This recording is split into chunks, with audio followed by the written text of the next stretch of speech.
እንግዲህ ደም ከዚህ ቀደም እንደነገርኳችሁ የሰው ህይወት ወይ ስጋ ህይወቱ ደሙ ነው ብሎ ይገልጸዋል ስለዚህ በደሙ ላይ ችግር ከተከሰተ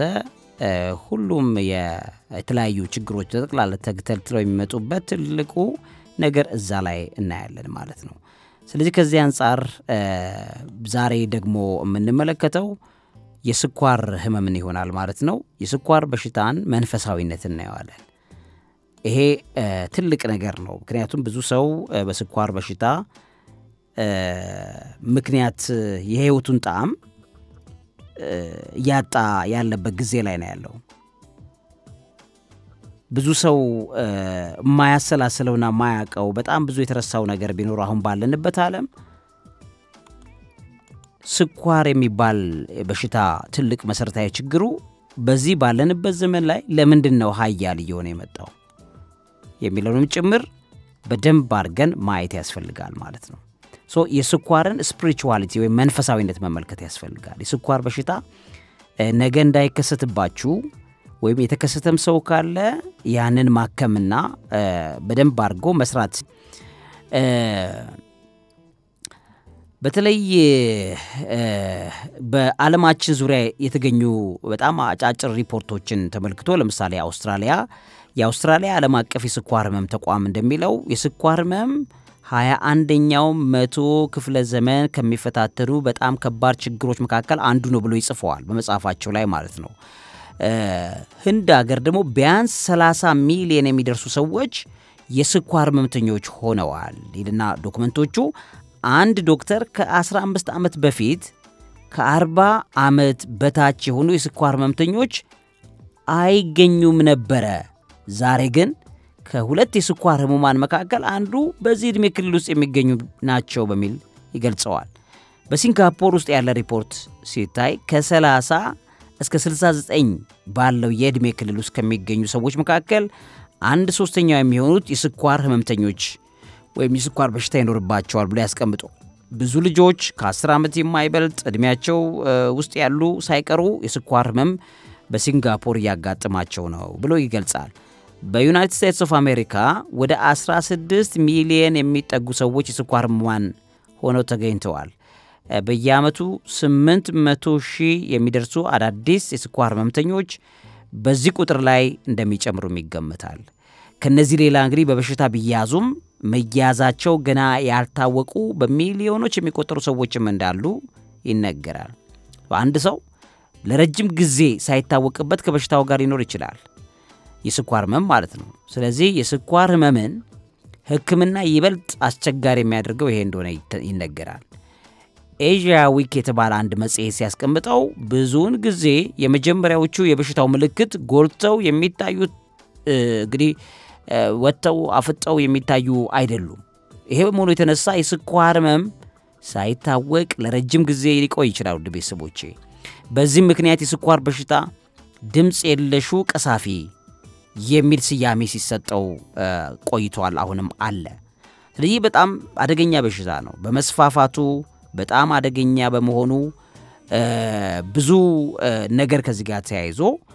የስኳር በሽታ የሚመጣበት ምክንያት ምንድነው ህመሙ ያለባቸው ሰዎች እንዴ ሊቆጣጠሩት ይችላሉ እየተባለ በብዙ መልኩ ይነገራል ማለት ነው እንግዲህ ይሄንን በተመለከተ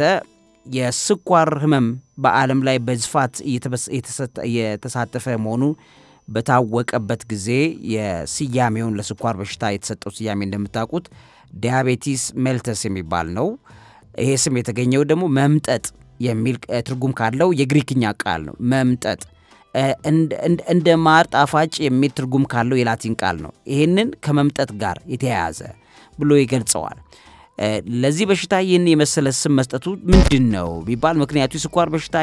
ህመም የያዘው ሰው በአፉ የገባው ውሃ በሽንት ቧንቧው ተመጦ የሚወጣ ያክል በጣም ብዙ ሽንት ያመላልሳል በተጨማሪም ሽንቱ ስኳር ሊኖረው ይችላል ማለት ነው ስለዚህ የስኳር ቃና በውስጡ ሊገኝ ይችላል እንዲያውም ቀላል የሆነ የስኳር መመርመሪያ ዘዴ ከመገኘቱ በፊት የስኳር በሽታ መኖር አለመኖር ለመመርመር ከሚያገለግሉ ዘዴዎች አንዱ የህመምተኞችን ሽንት ምን ያደርጋሉ በጉንዳን ጉድጓድ አጠገብ ያፈሱታል ከዛ ጉንዳኖች ሽንቱ በፈሰሰበት ቦታ ላይ ከተሰበሰቡ ስኳር አለው ማለት ነው በውስጡ ስለዚህ ያንን ስኳር መኖሩን በዛ ያቃሉ ማለት ነው እና ይሄ ዳያቤቲስ የሚባለው ወይም ዳያቤቲስ ሜልተስ አሁን በአለም አስቸጋሪነት በህክምናው ዘንድ በጣም አስቸጋሪ የሚባል ደረጃ ላይ ነገሮች እየመጡ ይገኛሉ አንድ ዴይሊ አሜሪካ ስኳር በሽታ ማህበር የሚባል አንድ ዴይሊ የሚባል ነው ቀላል የሚባል ስኳር በሽታ የለም ሁሉም ከባድ ነው ብሎ ይገልጻዋል እዛ ላይ ከዛ ጋር ተያይዞ የደም ምርመራው ውጤት አንዳንድ ችግሮች እንዳሉበት አስቸኳይ ህክምና ክትትልም የሚያስፈልግ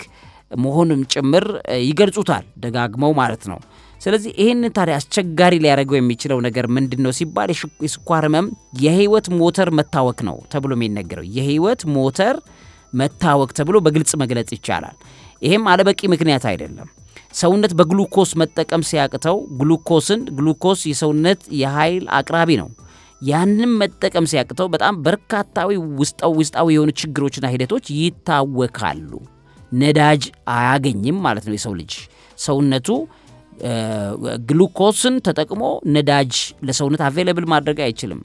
የነዚህ ሂደቶች መታወክ ደግሞ እስከ ሞት ሊያደርስ እንደሚችል ይነገራል ዶክተር ሃርቬ ካትሴፍ የሚባሉ ሰው የስኳር ህመም ማንንም በቀጥታ አይገድልም ሰዎችን የሚገድለው በስኳር በሽታ ምክንያት የሚመጣው አካላዊ ቀውስ ነው ብለው ይገልጹታል ይህ ቀውስ እንዳይደርስ በተሳካ ስራ መስራት ይቻላል ቀውሱ ከደረሰ በኋላ ግን የሚፈልገውን ህክምና መስጠት ገና አልተቻለም ብለው ይገልጹታል እንግዲህ በብዙ መልኩ የሚታወቁ ጉዳዮችን እዚህ ጋር ይነገራል እንደምናቀው የስኳር ህመም አይነት አለው አይነት 1 የሚባለው ታይፕ 1 የሚባለው የስኳር ህመም መከላከል ባይቻልም ሳይንቲስቶች ለበሽታው የሚያጋልጡ የጂን ባህሪያትን በማጥናት የሰውነት በሽታ የመከላከል ኃይል በቆሽት ላይ ጉዳት እንዳያደርስ ለማድረግ ሙከራ በመስራት ላይ ይገኛሉ ሁለተኛው አይነት ወይም አይነት 2 ወይም ታይፕ 2 የሚባለው የስኳር ህመምን በተመለከተ ያለው ሁኔታ በጣም የተሻለ ነገር እንዳለው ይታወቃል ዳያቤቲስ caring for የሚባል አንድ ተቋም በመጽሔቱ ላይ ይዞት በወጣው ሐሳብ ላይ በዘራቸው ወይም በዝርያቸው ላይ ከዘር ወደ ዘር ከሚተላለፍ ስርዓት በስኳር ህመም የመያዝ አዝማሚያ ያላቸው በጣም ብዙ ሰዎች የተመጣጠነ ምግብ በመመገብ አዘውትረው የአካል ብቃት እንቅስቃሴ በማድረግ ጥሩ አካላዊ ጥንካሬ እንዲኖራቸው ስለሚያደርጉ ውፍረታቸውን ስለሚቆጣጠሩ የበሽታው ምልክት እንዳይታይባቸው ማድረግ ይችላሉ ብሎ ይገልጸዋል እንግዲህ እኒ ከስኳር ጋር ተያይዞ በጣም ብዙ ነገር መናገር የሚቻል በጣም ብዙ የሚደረግ ነገር እንዳለው ታውቃላችሁ እንግዲህ ህመሙን በተመለከተም በብዙ መልኩ የሚያሳይ ነገር አለበት በግልጽ እንግዲህ የሚከሰተውም ስንመገብ እንደሚታወቀው ሰውነታችን ካርቦሃይድሬቶችን ወደ ስኳር ወይም ደግሞ ወደ ግሉኮስ ነው የሚቀይረው የካርቦሃይድሬት ምግቦችን ወደ ግሉኮስ ይቀይራል ሰውነታችን በተፈጥሮ ማለት ነው ይሄ በቆሽት የሚባለው ውስጥ የሚመረተው ኢንሱሊን የተባለ ሆርሞን አለ ኢንሱሊን የተባለ ሆርሞን አለ የሚመረተው የት ነው ቆሽት ውስጥ ነው ይሄ ሆርሞን የሰውነታችን ህዋሳት ኃይል ለማመንጨት ስኳር እንዲይዙ ትዕዛዝ የሚሰጥ ነው ይሄ ሆርሞን ማለት ነው ኢንሱሊኑ ሶ ኢንሱሊን ሳይመረት ሲቀር ምን ማለት ነው ወይም በአግባቡ ኢንሱሊን ሳይሰራ ቢቀር የስኳር በደማችን ውስጥ ሲከማች የስኳር በሽታ ይከሰታል ማለት ነው ሶ ኢንሱሊን የሚባለው is a life dot በጣም ወሳኝ የተባለ ነጥብ ነው ማለት ነው ሶ ኢንሱሊን ሳይመረት ከቀረ ወይም በአግባቡ ሳይሰራ ከቀረ ስኳር በደማችን ውስጥ ይከማቻል ያው በሽንት ሲወገድ እንዳልኳችሁ ቅድም የስኳር ራሱ ስኳር የሆነው ነገር ይወጣል ማለት ነው እሱ የስኳር ህመም የሚባለው ይሄ መሆኑ ደግሞ በሰውነታችን የነዳጅ አቅርቦት እጥረት ስለሚከሰት የሚመጣ ነው አሁን ይሄን ጉዳይ በመንፈሳዊ ዓለም መረዳት ያስፈልጋል አንድ the diabetic bible የተባለ መጽሐፍ አለ almost መንፈሳዊ ነገሮችን አያይዞ በደንብ ይገልጸዋል ከስኳር መምጋት ያይዞ እንግዲህ እንደሚታወቀው this disease has never gotten cure መድኃኒት ተገኝቶለት የማያውቅ ነው የስኳር በሽታ መከላከል ይቻላል ለመከላከል ሂደቶች አሉት ግን ዳያቤቲስ ህክምና የለውም ስለዚህ ይሄንን ነገር መሰረት አድርጎ ህክምናው አስቀድሞ መጠንቀቅ መስራት እንደሆነ ከዛ ውጪ ደግሞ ከተከሰተ በኋላ መንፈሳዊ ልምምዶች የሚያረጉት ውጤት እንደሆነ በደንብ እናያለን ማለት ነው እዚህ ውስጥ እንግዲህ እቺ ኢንሱሊን እንደምታውቁት በብዙ ዋጋ የሚከፈልላት ነገር ናት ኢንሱሊን የምትባለው ማለት ነው ኢንሱሊን በተመለከተ ሆርሞን ነው በፓንክሪያስ ወይም በዚህ በፓንክሪያስ ውስጥ የሚመረት ነው የብለድ ሹገር ወይም ግሉኮስን ሬጉሌት የሚያመጣጥን ነው እሱ ብቻ አይደለም it allows cells to take up glucose from bloodstream for energy ከደማችን ስርዓት ውስጥ ይሄንን ግሉኮስ ወስዶ ሴሎች ኃይልን ማግኘት እንዲችሉ አሁን ነጥቡ እዚህ ጋር ይመሰረታል መንፈሳዊ ነገሩ ስናየው መንፈሳዊ ዓለም የኃይል ሴንተር ነው የኃይል ማዕከል ነው መንፈሳዊ አካል እኛ ከመንፈሳዊ ዓለም አንፃር ከደም ስርዓት ውስጥ የተቀመጡትን ነገሮች በተቀላላ ማኒፑሌት ለማድረግ ከፈለግን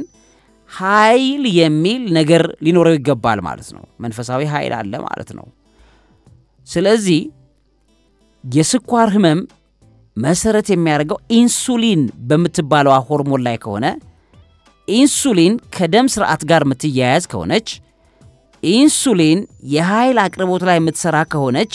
ኃይል የማይጨበጥ ከሆነ የማይዳሰስ ከሆነ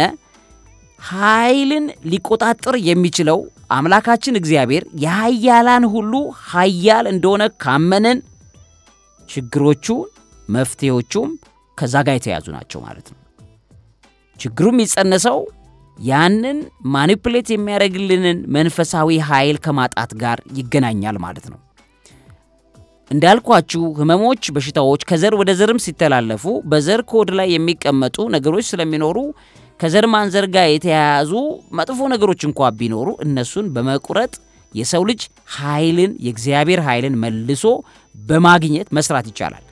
በመጽሐፍ ቅዱስ ላይ የሰው ደም ማለት ነው ለሰው ልጅ ስጋ ህይወት ነው ብሎ መጽሐፍ ቅዱስ ይገልጽልናል ለስጋችን ለደማችን ኃይሉ ለስጋችን ህይወት የሚሰጠው የደም ስርዓት ነው በደም ስርዓት ውስጥ ከሚሰሩ ነገሮች መካከል አንዱ ደግሞ ወይም ኃይልን ማኒፑሌት ለማድረግ ኃይልን ለመቆጣጠር ልክ እንደ ቆጣሪ ሆኖ የሚያገለግሉ መካከል አንዱ ደግሞ ኢንሱሊን ይባላል ማለት ነው ኢንሱሊን ሆርሞን ነው ፓንክሪያስ በሚባለው ውስጥ ይመረታል ምን ያገለግላል አልን የደም ስኳር በደም ውስጥ ያለ የስኳር መጠን ወይም ግሉኮስ ሌቭልን ሬጉሌት ያደርግልናል ይቆጣጠርልናል እንደ ቆጣሪ እዩት ወደ ቤት ውስጥ ቆጣሪ ኤሌክትሪክ የኤልፓ ኃይል መጥቶ ሙሉ ለሙሉ ቤት ውስጥ ያለ ዕቃ ፍሪጅ ምናምን እንዳያቃጥል ወይም ደግሞ እንዳይበዛም እንዳያንስም የሚቆጣጠረው ቆጣሪ ይገጠማል